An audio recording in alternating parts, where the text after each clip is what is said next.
Ate, malapit ng bayaran namin ng tuition. Saad ni Angela, ang nakababatang kapatid ni Tasha. Malalim na napabuntong hininga si Tasha at sinilip ang laman ng kanyang wallet. Hindi pa siya nakakasahod kaya hindi niya alam kung saan na naman siya kukuha ng pera ngayon para lang mabayaran ang tuition fee ng kanyang kapatid. Sige, ako nang bahala. Nakangiting sabi ni Tasha.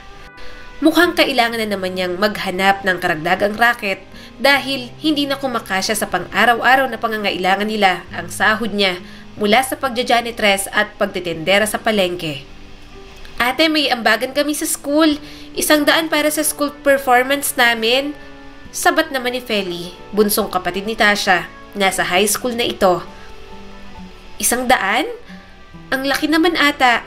Ngayon na ba yan kailangang bayaran? Pwede bang bukas na lang? Pwede naman ate. Sasabihan ko yung leader namin. Patangong sagot ni Feli. May 2 kapatid si Tasha at noong namatay ang kanyang mga magulang, naiwan ang mga ito sa kanya. Siya nang umako ng mabigat na responsibilidad dahil kahit ang mga kamag-anak nila ay walang balak magbigay ng tulong sa kanila. Naging ate, nanay at tatay si Tasha sa 2 niyang nakababatang kapatid.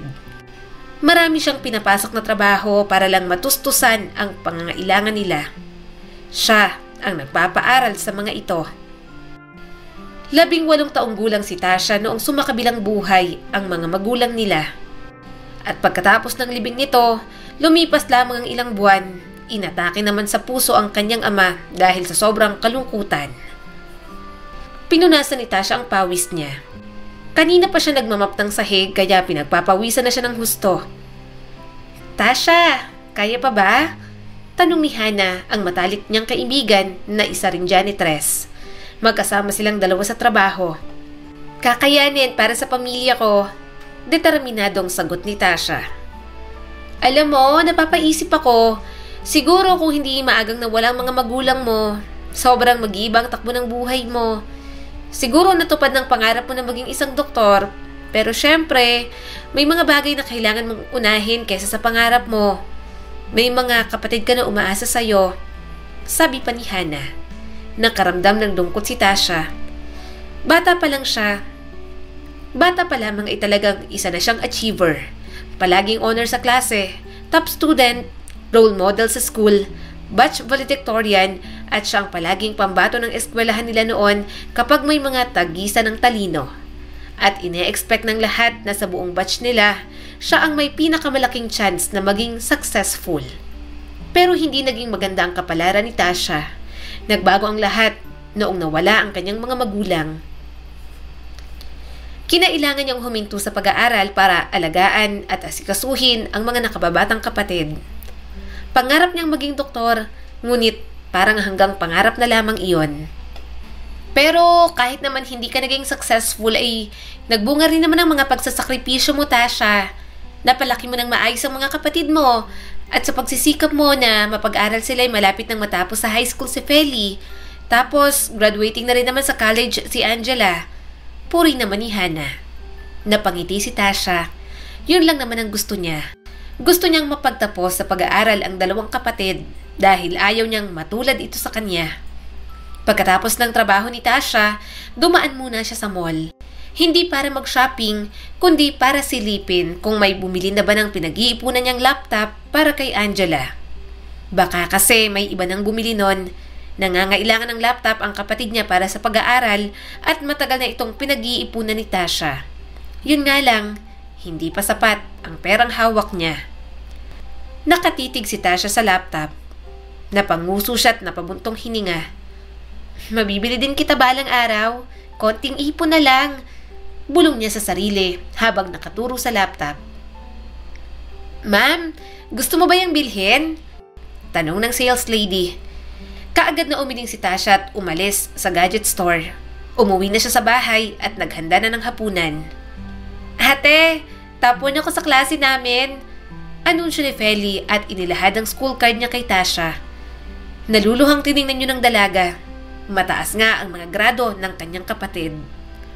Noon, kasing taas ng grades ni Feli ang mga nakukuha niya.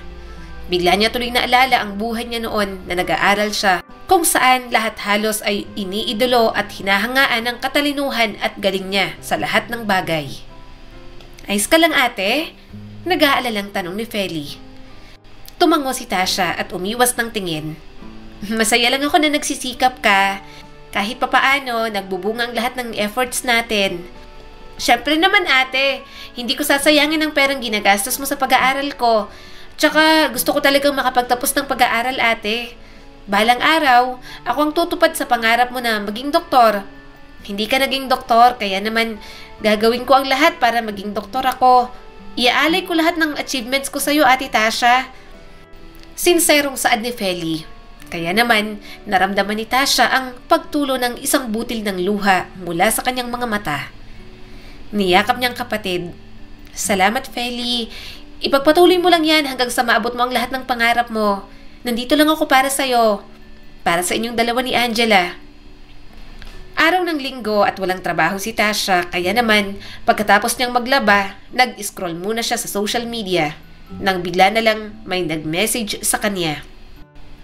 Iyon si Diva, ang dati niyang kaklase noong high school. Hi Tasha, may reunion tayo next week. Huwag kang mawawala ah. Present dapat lahat ng batchmates natin sa araw na yan. Isasend ko na lang yung ibang detalye bukas. Excited na kaming makita ka, Miss Valedictorian. Ito ang nakasaad sa mensaheng isinend ni Diva. Napakamot si Tasha sa kanyang ulo.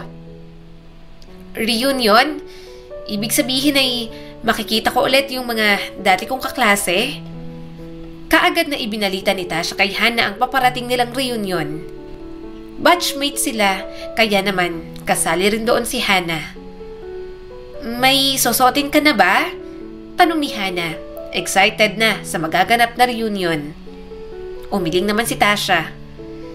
Wala pa nga eh. Ay nako, mamili na lang tayo mamaya sa Divisoria. Marami doon. Suhestyon ni Hana. Pero kasi hindi ako sigurado kung pupunta ba ako. Ha? Bakit naman? Minsan lang mangyari to, Tasha. At saka hindi ka ba naku-curious kung ano ang naging buhay ng mga classmates at schoolmates natin? Baka nga may engineer at piloto na sa kanila. Nakangiting sabi ni Hana. Hana, alam mo naman ang expectations nila sa akin, hindi ba? Ang sabi ni Diva, excited na silang makita ulit ako at malaman kung ano nang naging buhay ko after 10 years. Ako yung pinakaangat sa klase noon. Ako yung pinakamatalino at tingin nyo magaling sa lahat. Pero ang ending, naging isa lang akong janitress. Ay nako, Tasha, wala namang masama sa pagiging janitress. At nakalimutan mo na ba na isa rin akong janitress? Legal at maayos tayong nagtatrabaho, kaya dapat hindi natin to ikahiya. At saka yung expectations nila, noon pa man yun, huwag ka na lang mag-isip ng nega. Magpaganda na lang tayo para sa gabing yon. Positibong sabi ni Hana. Tama ka, Hana. Hindi ko dapat ikahiya ang naging buhay ko ngayon at lalong-lalo ng trabaho ko dahil ito naman ang bumubuhay sa amin. Bumili na nga sila ng masusuot na damit sa Divisoria. Isang kulay asul na off-shoulder dress ang napili ni Tasha. Makaraan lamang ang ilang araw, sumapit na nga ang kanilang batch reunion. Pinaghalong kaba at excitement ang nararamdaman ni Tasha. Ang ganda mo ate, puri ni Angela. Tumigil naman sa pagbabasa si Feli at namamanghang napatingin sa kapatid. Umikot-ikot si Tasha sa harapan nila. Okay lang ba tong suot ko? Tanong niya sa mga kapatid. Nag-thumbs up naman agad ang dalawa. Okay na okay ate, ang ganda-ganda mo. Maganda ka na pero mas gumanda ka nung nag-ayos ka. Pero, kulang ng pula yung lips mo. Maglagay ka ng lipstick ate. Sagot ni Angela. Ang ganda rin ng dress mo ate. Hindi halatang tig-100 mo lang yan nabili. Komento naman ni Feli. Natawa si Tasha. Uy, Tasha, tara na. Malilate na tayo. Sigaw ni Hana mula sa labas ng bahay nila. Nagpaalam na si Tasha sa mga kapatid at saka naglakad palabas ng bahay. Sumakay sila ng tricycle papunta sa venue. Dito na lang po manong, ani Tasha at hinila si Hana pababa ng tricycle. May iilang napapatingin sa kanila at sa sinakyan nilang tricycle. Ang iba pa'y nagbubulungan. Napalunok si Tasha at mahigpit na napahawak sa braso ni Hana. Hindi ba siya si Tasha, yung valedictorian ng batch natin? Sabi ng isang babae at narinig niya naman yon. Bakit kaya nakasakay sa tricycle lang? Akala ko pa naman pupunta siya dito sakay ng mamahaling sasakyan. Hindi ko ina-expect na sa isang tricycle lang pala ang maghahatid sa kanya. Much better sana kung nag-taxi na lang siya. Bulong naman ng isa pang babae. Siniko ni Hana si Tasha. Gusto mo ba upakan ko na sila? Paismid na sinabi ni Hana para lang mapagaan ang loob ni Tasha. Hindi na lang nila pinatulan ang mga babaeng nagbubulungan sa paligid. Pumasok na sila sa loob ng venue. Magandang pagkakadesign noon, halatang pinagastusan talaga ng mabuti. Marami ring tao. Nasaan na ba yung mga classmates natin? Nasabihan mo ba si Diva na nandito na tayo? Tanong ni Hana. Hindi ko nasabi pero baka makita natin sila mamaya. Nakangusong inilibot ni Tasha ang kanyang paningin. Tasha! Hana! Finally, dumating na pala kayo. Hindi niyo ako in-inform. Kanina pa ba kayo dito? Sabi ni Diva at nilapitan sila. Kararating lang namin. Sagot ni Tasha at pasimpleng hinagod ng tingin si Diva. Simple lang ang suot nito pero alam ni Tasha na hindi basta-basta tela ang ginamit doon. Halatang mamahalin. Kapansin-pansin na rin ang suot na alahas ni Diva. Hindi maiwasang manliit ni Tasha sa kanyang sarili. Malayong malayo ang buhay ng batchmates niya. Naabot ng mga ito ang mga pangarap nila habang si Tasha ay nakastak pa din sa paraket-raket. Tasha, natutuwa akong makita ka ulit. You look different. Komento ni Diva at bahagyang napangiwi. Hi, kumusta? Nahihiyang bati ni Tasha. I'm fine. Actually, kababalik ko lang from London. Doon kasi ako nakatira. Umuwi lang talaga ako dito sa Pilipinas para ayusin tong reunion natin. Pagkatapos nito, babalik na ulit ako sa London. Nakangiting tugon ni Diva. Umawang ang labi ni Tasha. Tasha, kakausapin ko na muna yung iba nating kaklase. Maiwan ko na muna kayo Paalam ni Hana at naglakad na agad paalis. Tumikhim si Tasha. Napakaganda na pala ng buhay mo sa ibang bansa. Sobrang ganda. Ikaw ba, Tasha? Kamusta ka naman? Ano nga palang course na natapos mo? At saka, ano nang trabahong ginagawa mo ngayon? Doktor ka na ba? Naaalala ko kasi nung high school na gustong-gusto mong maging doktor. Pag-uusisa pa ni Diva. Parang may bumara sa lalamunan ni Tasha. Hindi ako nakapagtapos ng college. Sa katunayan, hindi ako nakatungtong ng college. Nang graduate ako ng high school, tumigil na ako sa pag-aaral. What? Why? Ano nang trabaho mo ngayon? Isa akong janitress. Sumasideline din ako bilang tendera sa palengke. Minsan naman ay tumatanggap ako ng labada. Kahit anong racket ay pinapasok ko basta legal. Proud na sabi ni Tasha. Napangiwi si Diva. Isa kang janitress? No wonder mukha kang basahan. Nagulat si Tasha sa sinabi nito. Biglang ibinuhos ni Diva ang wine sa sahig. Ay, sorry natapon ko. Total janitress ka naman, ikaw na maglinis niyan. Pangasar pa ni Diva. Nagkasalubong ang kilay ni Tasha. Hindi niya nagugustuhan ang sinasabi nito at lalo na ang ginawa nitong pagbuhos ng wine sa sahig.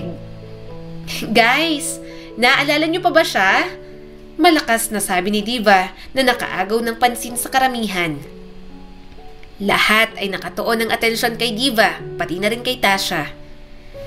Siya nga pala si Tasha, aka Miss Valedictorian. Masyado siyang nagmamagaling sa school dati, but look at her now.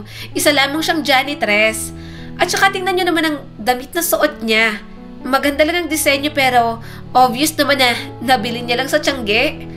Anunsyo pa ni Diva habang may nakakalokong tawa. Gusto na lamang lumubog ni Tasha mula sa kinatatayuan. Naririndi siya sa tawanan at bulungan ng mga tao tungkol sa kanya. Para makaiwas ay naglakad si Tasha palabas ng venue. Saka lang siya nakahinga ng maluwag nung nakalayo na siya sa mapanghusgang mga mata ng batchmates niya. Sinabi ko na nga ba, hindi na dapat ako nagpunta pa dito. Hindi ako nababagay sa lugar na to. Sermon ni Tasha sa kanyang sarili. Inis niyang sinipa ang paso sa gilid. Uy miss, baka mabasag mo na yung paso. Sitad ng isang lalaki. Inis naman itong nilingon ni Tasha. Nakasandal sa pader ang lalaki at naninigarilyo habang nakatitig sa kanya. Hindi maiwasan ni Tasha na puriin ang itsura ng lalaki. Gwapo ito, matangkad, moreno at kahit malayong agwat nila ay amoy na amoy niya ang mabangong perfume nito. Dahan-dahan lang sa pagtitig, baka matunaw ako. Pilyong sinabi ng lalaki. Kumunot ang noo ni Tasha. Namumukhaan niyang lalaki, ngunit hindi niya maalala kung saan niya ito nakita noon. Kumusta ka na, Miss Valedictorian? Tanong ng lalaki. Kilala mo ako? Sino ba naman ang hindi makakakilala sa'yo? Sikat na sikat ka kaya sa eskwelahan natin nun. Halos lahat ng estudyante at guro ay humahanga sa galing at talino mo. Noon lang yon, hindi na nila ako hinahangaan ngayon. Ang tingin nila sa akin, isa na akong napakalaking disappointment. Buntong hininga na sabi ni Tasha. At naniniwala ka naman sa sinasabi nila? At naniniwala ka naman sa mga sinasabi nila? Oo, kasi totoo naman. Lahat sila na-disappoint nung nalaman nila na hindi ko natupad ang pangarap ko na maging isang doktor. Itinapon ng lalaki ang cup na hawak nito, saka siya naglakad papalapit kay Tasha. Sino ka nga pala ulit? At saka bakit nandito ka sa labas? Nasa loob ang party? Tanong ni Tasha. Tinatanong mo kung bakit ako nandito sa labas, nandito ka rin naman. Pagbibiro pa nito. Ayokong makipagplastikan sa mga tao sa loob. Puro lang naman pagyayabangan ng yaman ang ginagawa nila. Nakakasuka lang. Isa pa, kaya lang naman ako nagpunta sa reunion na to ay dahil may isang tao akong gustong makita ulit. Ilang taon ko na kasi siyang hindi nakikita. Dagdag pa ng lalaki. So ano ngang pangalan mo? Alam mo parang nakita na kita noon, hindi ko lang talaga maalala kung saan at kailan. Giit ni Tasha. Naglahad ng kamay ang lalaki. I'm Garnet Rosales. Nice meeting you again, Tasha. Pagpapakilala ng binata. Nalaglag ang panga ni Tasha. Hindi makapaniwalang hinagod niya ng tingin si Garrett. Garrett? Ikaw ba talaga yan? Grabe, ang laki ng pinagbago mo. Yung mukha at yung damit? Masayang sinabi ni Tasha. Ngunit naglaho ang ngiti niya nang maalala kung sino si Garrett sa buhay niya. Si Garrett Rosales ay dating kaklase ni Tasha at naging masugid na manliligaw niya ito, kaso binasted ni Tasha dahil bulakbol at palakol ang grades ni Garrett noon. Kaya ang tingin niya rito, walang mararating sa buhay. Na isa lamang pasaway si Garrett at hindi magkakaroon ng magandang future katulad niya. Nakakatawa lang na baliktad ang naging kapalaran nila. Si Tasha na school achiever ay walang regular na trabaho at mahirap pa rin, habang si Garrett na pasaway nun sa school, sobrang yaman na ngayon. Parang hindi ka naman yata masaya na nakita mo ako ulit. Nagsisisi ka na ba na binasted mo ako? Joke lang, hirit ni Garrett. Mukhang nakakangat ka na sa buhay ah. Anong trabaho mo? Usisa naman ni Tasha. May sarili na akong kumpanya. Itanayo ko gamit ang sarili kong pagsisikap. Tugon naman ito. Wow, hindi talaga natin masasabi ang kapalaran ng isang tao, no? Ang ganda na ng buhay mo. Ibang-iba ka na sa dating ikaw. Namamanghang sabi pa rin ni Tasha. Nag-iba lang ang estado ko sa buhay pero ako pa rin naman to. Ako pa rin yung Garrett na nakilala mo noon sa high school at ako pa rin yung Garrett na nagtangkang manligaw sa'yo noon. Garrett, tungkol doon, sorry sa mga nasabi ko sa'yo. Sorry kung binasted at minaliit kita noon. Nasabi ko na wala kang mararating sa buhay pero nagkamali ako. Mas may narating ka pa nga kaysa sa akin. Sinserong sabi ni Tasha. Kalimutan mo na yun, Tasha. Alam mo ba na isa ka sa mga naging inspirasyon ko? Ipinangako ko sa sarili ko na sa susunod na magkakaharap tayo, hindi mo na ako babasti din. Ginamit kong inspirasyon yung mga sinabi mo sa akin. Sabi ni Garrett.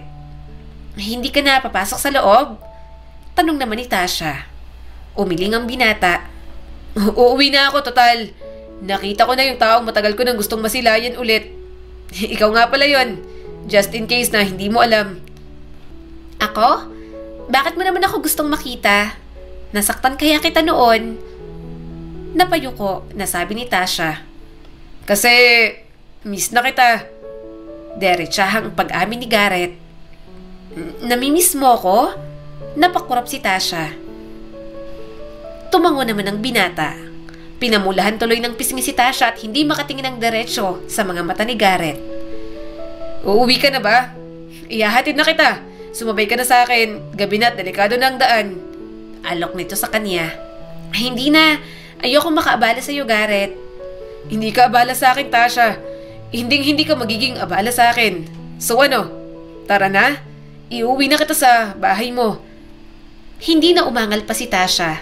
Sumakay na sila sa mamahaling sasakyan ni Garrett. May nobyo ka na ba, Tasha? O asawa na? Biglang tanong nito sa kanya. Sinulyapan siya ni Tasha. Nako, wala pa. Wala pa rin akong nagiging boyfriend at lalong wala pa akong asawa. Sa sobrang dami kong ginagawa, wala na sa paghahanap ng nobyo ang atensyon ko. Hindi rin naman yan ang gusto kong unahin.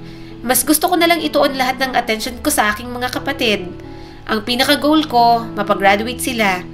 Isang bagay na hindi ko nagawa para sa sarili ko. Sobrang swerte ng mga kapatid mo sa'yo. May ate sila na handang isakripisyo ang future nila para lang mabigyan sila ng magandang kinabukasan. Bihira lang ang ganyang kapatid. Saan naman ni Garrett? Kahit mahirap ako, basta hindi lang sila yung mahihirapan. Sila na lang ang meron ako at gagawin ko ang lahat para maging maayos ang buhay nila. Puno ng determinasyon, nasabi ni Tasha. Pagkamangha naman ang nakikita sa mukha ni Garrett. Parang mas na-inlove siya kay Tasha ngayon. Mula pa man noon, si Tasha na ang nilalaman ng puso at isip ni Garrett. Si Tasha ang klase ng babae na hinahangaan niya. Kaya rin nagsumikap sa buhay si Garrett ay para pumasa siya sa mataas na standards ni Tasha. Nasabi noon ng dalaga sa kanya na ayaw daw nito sa lalaki na walang mararating sa buhay. Kaya naman, nag-aral ng mabuti si Garrett at naghanap ng maayos na trabaho.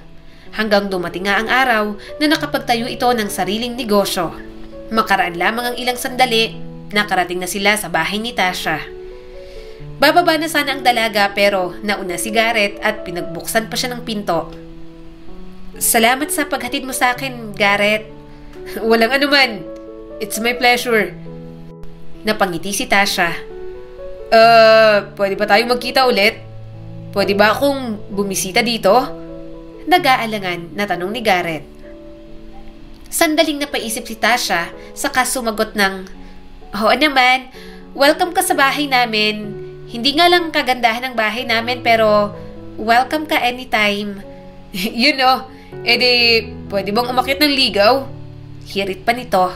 Hindi pwede kasi wala kaming hagdan. Pabirong tugon naman ni Tasha. So bastard na naman ako. Simangot na sabi ni Garrett. Malakas na natawa si Tasha. Kasasabi ko lang na wala pa sa isip ko ang pagnonobyo.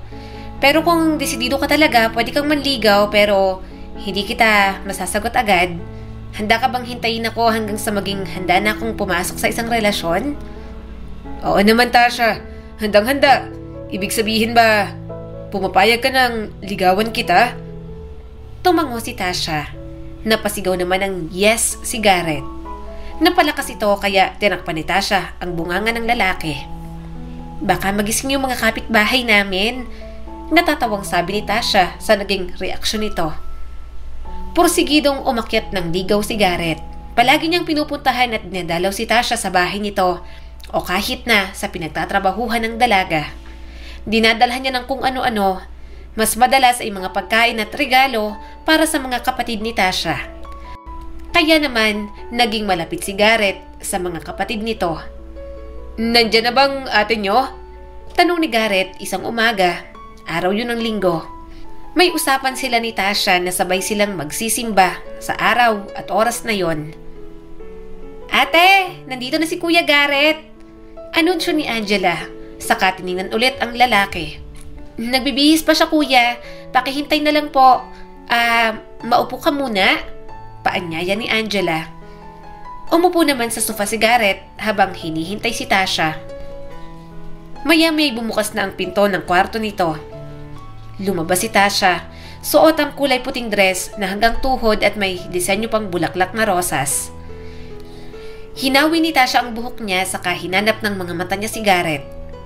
Nakaawang ang labi nito, labis na namangha sa kagandahang taglay ni Tasha. Simple lang naman ang suot ni Tasha ngunit nangingibabaw ang kagandahan nito. "Kanina ka pa ba?" tanong ni Tasha habang hinahanap ang sandals niya. "Ang ganda mo," tanging nasabi ni Garrett at isinarang bibig niya bago pa may tumulo na laway. Uminit tuloy ang pisngi ni Tasha at namumulan na rin. "Anong maganda? Bolero ka talaga." Pairap na sabi ng dalaga. "Well, totoo naman. Ikaw ang pinakamagandang babaeng nakilala ko." Pangalawa lang ako kasi mas maganda si Mama. Siya ang number 1. "Hay nako, tama ng pamumuri. Baka lumaki ng ulo ko kakapuri mo dyan. Mabuti pa umalis na tayo. Baka mahuli pa tayo sa misa." Pag-aayaan ni Tasha. Nasa simbahan na sila, magkatabi silang dalawa habang seryosong nakikinig sa sermon ng pari. "Peace be with you," ani Tasha. "Peace be with you. Peace be with you," tugon ni Garrett at nagpipigil ng tawa. Gusto ni Garrett na matulungan si Tasha kaya naman kinuha niya ito bilang kanyang sekretarya. Bukod sa gustong matulungan, gusto niya ring maging secretary si Tasha para madalas niya itong makita at makasama. Malaki ang sweldo na inalok ni Garrett, kaya naman hindi na rin magawang tumanggi ni Tasha. Total, kailangan niya rin ng pera para sa kanyang mga kapatid. Maayos naman ang trabaho niya bilang secretary ni Garrett. Yun nga lang, madalas siyang hinaharot nito. Kaya hindi tuloy siya makapag-focus sa trabaho dahil mas nananaig ang kilig ng kanyang nararamdaman. Sa dalas nilang magkasama, tuluyan na ngang nahulog ang loob ni Tasha sa binata. "Garrett!" tawag ni Tasha. Bakit?" kunot noong tanong naman nito. "Huwag mo na akong ligawan." "Ha? Bakit naman? Binabasted mo na naman ako." "Huwag mo na akong ligawan kasi tayo na. Sinasagot na kita at mula ngayon ay girlfriend mo na ako at boyfriend kita." Maikling paliwanag ni Tasha. "Talaga? Tayo na?" Napatalon sa sobrang tuwa si Garrett. Mabilis niyang nilapitan si Tasha at niyakap ng mahigpit. "Mahal na mahal kita, Tasha. Hindi ko sasayangin ang tiwalang ibinigay mo sa akin." Ngumiti si Tasha at hinalikan si Garrett sa pisngi. "Mahal din kita, Garrett," aniya habang tulala pa rin si Garrett dahil sa paghalik niya sa pisngi nito. Dahil opisyal na silang magkarelasyon, ipinakilala na ni Garrett si Tasha sa kanyang mga magulang. Mabuti na lang at natanggap sila nito. Sa totoo lang, naging close agad si Tasha, pati na rin ang mami ni Garrett. Minsan nang nasabi ni Tasha na gusto niyang maging doktor at gusto ni Garrett na matupad niya ang pangarap na yon. Kaya naman, pinag-aral niya si Tasha hanggang sa makapagtapos ito at maging isang ganap na doktor. Dahil doon, unti-unting gumanda ang buhay ni Tasha dahil na rin sa tulong ni Garrett. Makalipas ang ilang taon, mas lalong tumibay ang kanilang relasyon hanggang sa napagpasyahan nilang magpakasal na. Dumating sa kanilang kasal ang mga taong malalapit sa kanila, ang mga taong mahal nila. Lalo na ang dalawang kapatid ni Tasha na kanina pa umiiyak habang pinapanood si Tasha na maglakad papunta sa altar. Sa paglipas ng panahon, nabiyayaan sila ng 3 anak na puro mga babae. "Garrett, alam mo, sa dami ng taon ng hirap na tiniis ko, hindi ko kakalain na darating ang araw na matutupad ko ang pangarap na maging isang ganap na doktor. At hindi lang yun, sobra-sobra pa ang blessing na ibinigay ng Diyos sa akin. Graduate ng mga kapatid ko at may maayos ng trabaho. Nakapag-asawa ko ng napaka-supportive at mapagmahal na tulad mo. At ngayon, mabibiyayaan na tayo ng anak. Araw-araw akong nagpapasalamat sa Diyos sa lahat ng biyaya na natatanggap ko at ipinapanalangin ko rin na sana proud si Mama at Papa sa aming magkakapatid." Minsang nagkaroon pa ng reunion ang batchmates ni Garrett at Tasha. Nagulat ang lahat nang makita sila na magkasama. Sa dami ng taong lumipas, ginawa ng mag-asawa ng tahimik ang kanilang mga achievements, mapa-career man yan o personal na buhay.